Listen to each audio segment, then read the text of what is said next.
Étudier la Bible, un podcast hebdomadaire pour approfondir la Bible, parole de Dieu.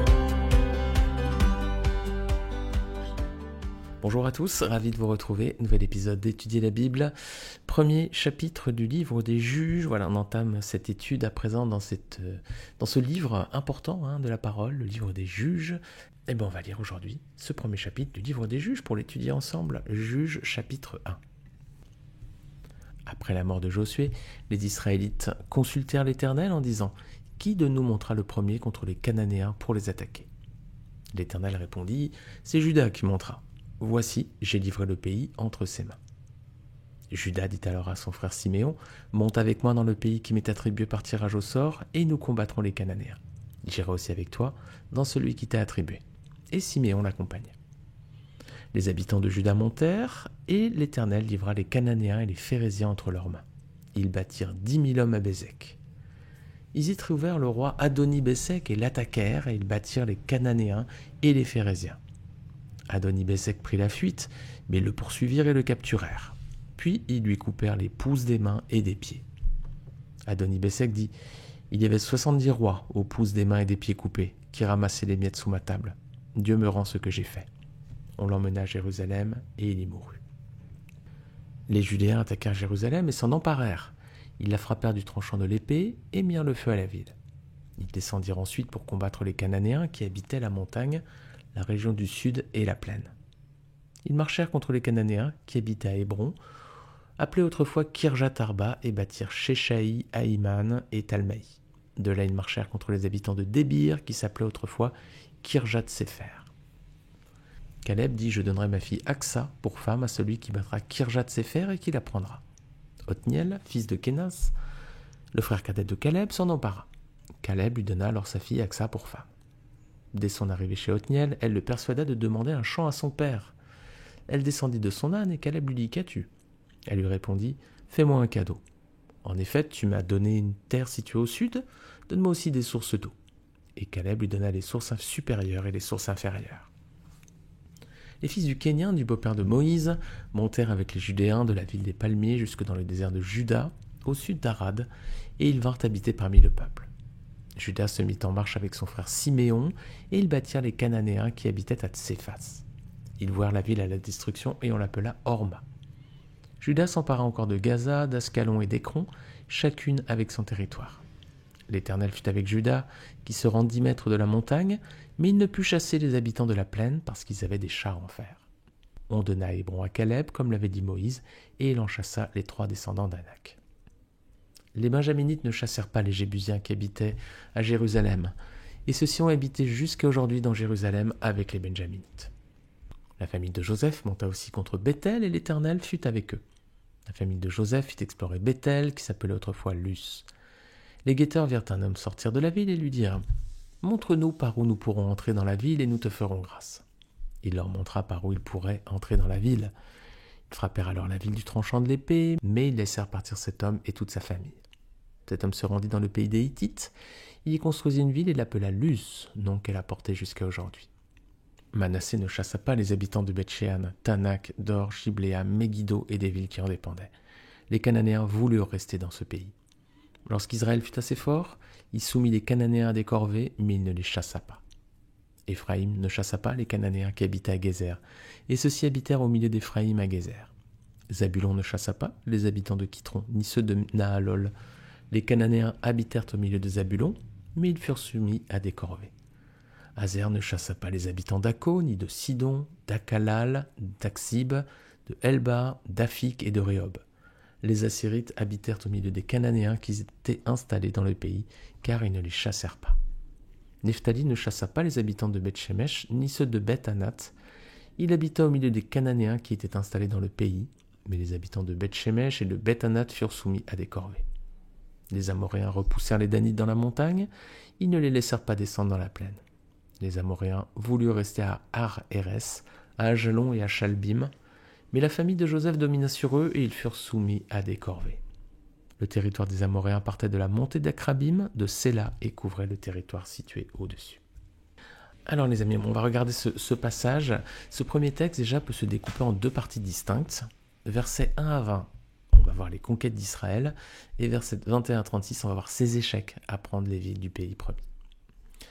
Alors tout d'abord, les premières conquêtes, avec la première partie du chapitre, donc qui suit immédiatement la mort de Josué. Juge chapitre 1, verset 1. Après la mort de Josué, les Israélites consultèrent l'Éternel en disant « Qui de nous montera le premier contre les Cananéens pour les attaquer ?» Alors ici, voilà, le peuple d'Israël donc se retrouve sans leader nommé par Dieu, mais il ne baisse pas les bras et le peuple repart au combat. Alors ça, c'est un signe qui témoigne du zèle du peuple de Dieu à ce moment de son histoire. Il prend les armes et il ne les prend pas en s'appuyant sur ses propres forces, il prend soin de consulter l'Éternel. Alors et nous les amis, première question de ce podcast, quand nous sommes face à une grande décision, un grand défi à relever dans nos vies, est-ce que nous nous lançons tout de suite dans la bataille ou bien est-ce qu'on prend le soin de consulter d'abord le Seigneur ? Ici, on voit que Israël fait le bon choix, il consulte d'abord le Seigneur. Alors prenons cette bonne habitude avant de nous lancer à corps perdu dans la bataille, dans les défis, dans le travail, peut-être dans un gros dossier, dans une grande décision dans notre vie. Prenons le temps et le soin de consulter d'abord le Seigneur comme l'a fait Israël. Conséquence de cette bonne disposition de cœur, verset 2, le Seigneur répond à la demande d'Israël et il lui donne la marche à suivre. C'est ce qu'on voit au verset 2. L'Éternel répondit, c'est Juda qui montera. Voici, j'ai livré le pays entre ses mains. Alors Juda ne va pas y aller tout seul. Verset 3, il va demander à son frère Siméon de faire une alliance et de combattre ensemble les Cananéens. Alors Juda et Siméon, ils sont frères en effet. Ils sont tous les deux de la même mère et du même père. Et la mère, en l'occurrence, c'est Léa. Alors ces deux tribus, elles partageaient également le même territoire au sud du pays. Siméon était enclavé dans le territoire de Juda. Alors Juda et Siméon partent en campagne et l'Éternel va leur donner une première victoire importante. On le voit au verset 4. C'est à Bézek qu'Israël va battre une armée de 10 000 soldats. Alors ça va être un coup d'éclat pour le peuple de Dieu. Et verset suivant, 5 et 6, à cette occasion, ils vont capturer le roi de ce peuple ennemi, ce roi qui s'appelle Adoni-Bézek, et ils vont lui infliger donc un terrible châtiment, ils vont lui couper les pouces des mains et des pieds. Alors c'est un jugement redoutable, parce que sans les pouces des mains, il ne pouvait plus prendre les armes, il ne pouvait plus saisir une arme, et sans les pouces des pieds, il n'avait plus vraiment d'équilibre. Quelqu'un qui perd un pouce de pied n'a plus vraiment son équilibre pour marcher. Donc ce roi ne pouvait plus dorénavant faire la guerre. Alors c'est un châtiment terrible, mais c'est aussi un signe d'obéissance du peuple d'Israël. Voici ce que Dieu lui avait dit dans la loi. Lévitique 24, versets 19 à 20. Si quelqu'un blesse son prochain, on lui fera comme il a fait. Fracture pour fracture, œil pour œil, dent pour dent. On lui infligera la même blessure que celle qu'il a infligée à son prochain. Voilà. Alors ça peut sembler cruel de lui couper les pouces des pieds et des mains, mais regardez verset 7. Cet homme, on voit qu'il avait fait du mal. Il avait lui-même infligé ce châtiment à 70 autres rois, et à présent, il paye le tort qu'il a pu commettre. Œil pour œil, dent pour dent. D'ailleurs, cet homme va reconnaître la justice de ce jugement, regardez. Adoni-Bézek dit « 70 rois, ayant les pouces des pieds et des mains coupés, ramassaient ce qui était sous ma table. Comme j'ai fait, Dieu me le rend. » Et ils l'emmenèrent à Jérusalem et il mourut là. Voilà, donc Israël était obéissant à la volonté de Dieu, œil pour œil, dent pour dent. Et ce roi reconnaît, il dit « Comme j'ai fait, Dieu me le rend. » Alors cette histoire nous amène à nous poser une question les amis. Est-ce que nous aussi, on doit se venger de nos ennemis ? Lorsque quelqu'un nous fait du mal, est-ce qu'on doit lui adresser la même punition ? Lui rendre l'appareil. Après tout, œil pour œil, dent pour dent, on vient de le lire. Alors ça, c'était en effet le cas sous la loi, mais nous ne sommes plus au temps de l'ancienne alliance. On n'est plus aujourd'hui sous la loi, on est sous la grâce. Depuis la mort de Jésus sur le mont Golgotha, sur la croix, nous ne sommes plus sous la loi, nous sommes passés sous la grâce. Et le Seigneur Jésus-Christ est venu nous montrer une autre façon de vivre et de répondre à nos ennemis. Regardez avec moi dans Matthieu chapitre 5, versets 38 à 41. Seigneur reprend cette loi du talion, l'œil pour œil, dent pour dent, et voici ce qu'il dit. Vous avez appris qu'il a été dit œil pour œil et dent pour dent. Mais moi je vous dis de ne pas résister aux méchants. Si quelqu'un te gifle sur la joue droite, tends lui aussi l'autre. Si quelqu'un veut te faire un procès et prendre ta chemise, laisse-lui encore ton manteau. Si quelqu'un te force à faire 1 kilomètre, fais-en 2 avec lui. Alors le Seigneur, qu'est-ce qu'il nous dit ici ? Il nous demande, tout simplement, de ne pas chercher à nous venger de ceux qui nous font du mal. Au contraire, on ne doit pas leur résister, et il a lui-même montré l'exemple. Lorsque Jésus a été jugé pour être crucifié, est-ce qu'il a répondu à ses adversaires ? Est-ce qu'il les a maudits ? Est-ce qu'il a envoyé sur eux le feu du ciel ? Non, il n'a rien dit. Regardez ce que nous dit Ésaïe 53, versets 6 à 9, qui est un texte dans le prophète Ésaïe, mais vous allez voir que c'est finalement un compte-rendu de l'histoire de Jésus et de son jugement. Ésaïe 53, versets 6 à 9. Ça pourrait presque être, comme on dit, le greffier qui prend des notes de ce procès. Regardez. Nous étions tous comme des brebis égarées. Chacun suivait sa propre voie, et l'Éternel a fait retomber sur lui nos fautes à tous. Il a été maltraité, il s'est humilié, et n'a pas ouvert la bouche. Pareil à un agneau qu'on mène à l'abattoir, à une brebis muette devant ceux qui l'attendent, il n'a pas ouvert la bouche. Il a été enlevé sous la contrainte et sous le jugement, et dans sa génération, qui s'est inquiété de son sort? Qui s'est soucié de ce qu'il était exclu de la terre des vivants, frappé à cause de la révolte de mon peuple? On a mis son tombeau parmi les méchants, sa tombe avec le riche, alors qu'il n'avait pas commis de violence et qu'il n'y avait pas eu de tromperie dans sa bouche. Voilà, on voit à travers ce texte que Jésus n'a pas protesté durant son jugement, alors qu'il était innocent, nous dit le texte. Il a été condamné à la crucifixion, mais n'a rien dit. Il a accepté la sentence alors qu'elle était injuste. Puis il a été mis à mort sur la croix, et là encore Jésus n'a rien dit. Pourtant ce sont nos fautes qu'il portait sur la croix, pas les siennes, c'était bien les nôtres. Alors le Seigneur nous a montré le parfait exemple à suivre. Il n'a pas cherché à se venger, il s'est humilié, et ceci par amour pour nous. Alors si on accepte qu'il ait pris notre place sur la croix, si on fait de lui le Seigneur et le Maître de notre vie, alors Dieu pardonne à notre tour nos fautes et nous aurons accès à la vie éternelle ensuite auprès de lui. Alors ça c'est possible car Christ est mort pour nous et heureusement qu'il n'a pas cherché à se venger de nous à cause de nos fautes. Si le Seigneur avait appliqué la loi du talion, œil pour œil, dent pour dent avec nous, on ne pourrait pas avoir accès à la grâce et à la vie éternelle. Alors nous non plus, on ne doit plus l'appliquer non plus à ceux qui nous font du mal. C'est ce que dit Jésus dans Matthieu 5 quand il dit, vous avez appris qu'il a été dit œil pour œil, dent pour dent, mais moi je vous dis de ne pas résister aux méchants. Et regardons la suite de ce passage, donc dans Matthieu 5, regardez ce que dit Jésus ensuite. Vous avez appris qu'il a été dit, tu aimeras ton prochain et tu détesteras ton ennemi, mais moi je vous dis, aimez vos ennemis, bénissez ceux qui vous maudissent, faites du bien à ceux qui vous détestent, et priez pour ceux qui vous maltraitent et qui vous persécutent, afin d'être les fils de votre Père céleste. En effet, il fait lever son soleil sur les méchants et sur les bons, et il fait pleuvoir sur les justes et sur les injustes. Si vous aimez ceux qui vous aiment, quelle récompense méritez-vous? Les collecteurs d'impôts n'agissent-ils pas de même? Et si vous saluez seulement vos frères, que faites-vous d'extraordinaire? Les membres des autres peuples n'agissent-ils pas de même? Soyez donc parfaits comme votre Père céleste est parfait. Voilà les amis, soyons donc parfaits comme notre Père céleste est parfait, et cela passe donc par le pardon des torts qu'ont pu nous causer nos ennemis. Alors aujourd'hui donc, plus de doigt du talion pour œil, dent pour dent. Aujourd'hui, aimons notre prochain comme nous-mêmes. Alors on revient sur le texte de Juge, on va voir la suite des versets, donc s'est arrêté au verset 7, regardez maintenant, versets 8 à 18, on va voir la prise de 7 autres villes. Alors, les conquêtes continuent, versets 8 à 18, donc Juda et Siméon sont associés, vont s'emparer de 7 autres villes. Verset 8 c'est Jérusalem, verset 10 Hébron, verset 11 Débir, verset 17 Séphat, verset 18 Gaza et son territoire, Ascalon et son territoire, Écron et son territoire. 7 villes et leur territoire. Alors dans ce passage, il y a aussi l'histoire de la prise d'Hébron par Othniel, quand Caleb fait le don de sa fille en mariage à celui qui prendra la ville. On avait déjà vu cet épisode lorsqu'on avait étudié le chapitre 15 dans le livre de Josué. Je vous remets le lien en bas de cet épisode. Alors jusqu'ici les amis, tout va bien. À la mort de Josué, donc le peuple de Dieu ne s'est pas livré à la paresse, il a continué à combattre. Ils ont sondé le Seigneur avant de partir à la guerre. Le peuple est uni. Juda et Siméon partent au combat ensemble et Dieu leur donne la victoire sur leurs ennemis. Pour le moment, le peuple est fidèle en toutes choses et tout va bien. Mais hélas, ça ne va pas durer et on commence à observer une première brèche dans la muraille au verset 19. Regardez. L'Éternel fut avec Juda qui se rendit maître de la montagne, mais il ne put chasser les habitants de la plaine parce qu'ils avaient des chars en fer. Les amis, les Cananéens, ils avaient un avantage de taille par rapport à Israël. Ils avaient la maîtrise du fer. Alors ça leur donnait un avantage énorme en termes de puissance militaire. Ils avaient des armes et des chars en fer.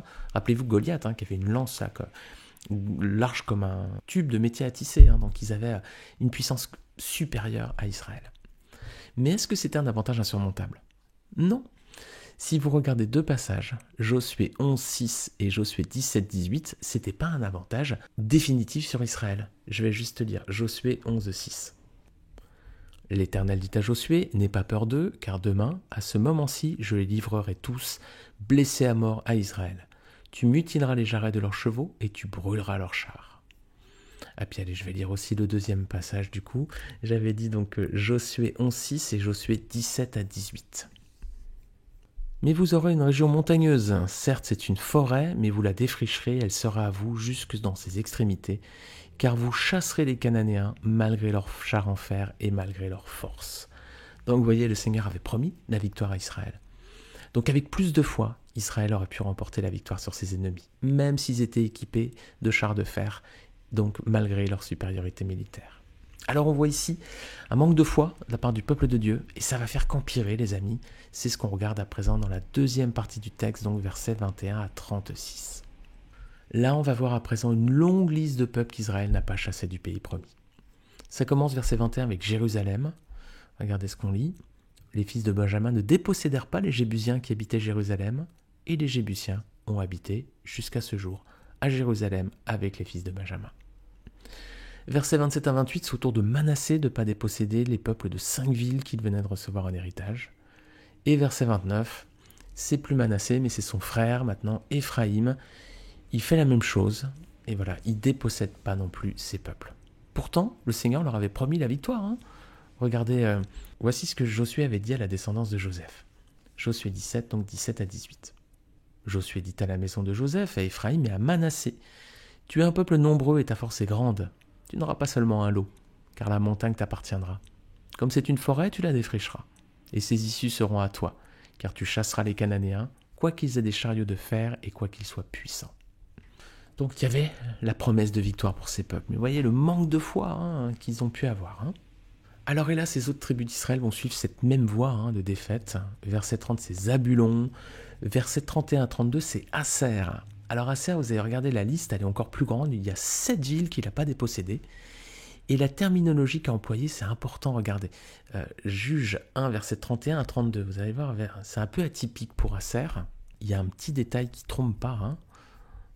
Aser ne chassa pas les habitants d'Akko, ni de Sidon, d'Arcal, d'Askib, de Helba, d'Afik et de Rob. C'est beaucoup, Et regardez le verset 32. Les Assérites habitèrent au milieu des Cananéens qui étaient installés dans le pays, car ils ne les chassèrent pas. Ce qui est intéressant ici, c'est que d'habitude, on voit que c'est les Cananéens qui ont habité au milieu d'Israël, et ici, on voit que c'est Aser qui habitait au milieu des Cananéens.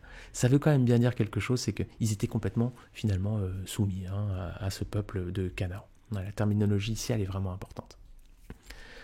Alors, verset 33, c'est Nephtali, verset 34, c'est Dan, voilà. Alors, parfois, Israël s'est montré inférieur à ses adversaires, et parfois, on a l'impression qu'ils les ont laissés plus ou moins vivre avec eux sur leur territoire. Dans certains cas, ils les laissent en possession de leur ville, versets 21, 27, 29, 31, 32 et 34, ou alors, dans d'autres cas, on va dire peut-être le meilleur des cas, ils les ont soumis à des corvées, versets 28, 30, 33 et 35. Et alors ça, les amis, c'est clairement un signe de la désobéissance d'Israël.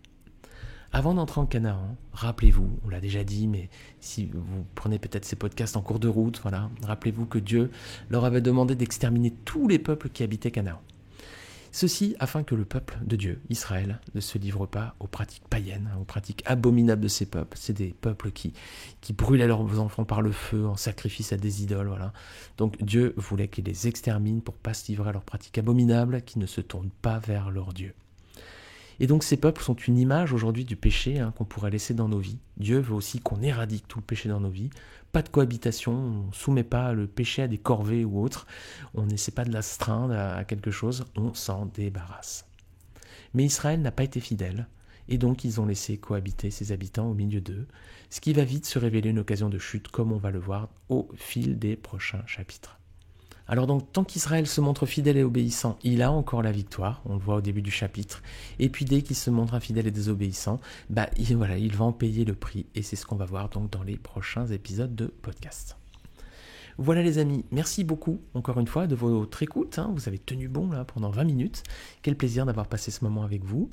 Écoutez, je vous dis encore une fois merci, je vous souhaite une très bonne semaine, j'espère vous retrouver la semaine prochaine pour un prochain épisode, que Dieu nous donne la grâce de pouvoir continuer ces études, ou alors que le Seigneur soit revenu d'ici là, qu'il nous ait pris avec lui, et alors là, on sera dans les cieux les amis, si et seulement si vous avez remis votre vie entre les mains du Seigneur Jésus-Christ. C'est ce qu'on a vu aussi durant cet épisode. Bonne semaine à tous, que le Seigneur vous bénisse, et je vous dis Dieu voulant la semaine prochaine. Ciao.